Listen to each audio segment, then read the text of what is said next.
Dear Promise users and followers, in this video about step 3 of the form wizard, you can provide all instructions to your staff on how to use your specific form. Below the preview of the form, a new block, Instructions, is displayed containing a so-called RichText Editor.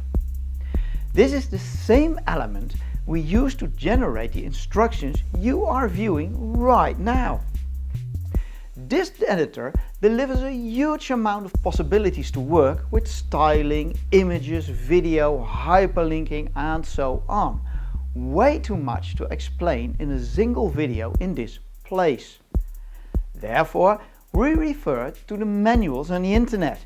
You will find some prepared links down below in the comments. Now you've provided the proper instructions to your staff, it is time to tell Promise how to display your form in the 3 table views for daily reports for registering and correction. Therefore, we continue to step 4. Don't forget to click on the subscription button down below and I'll see you in a next video.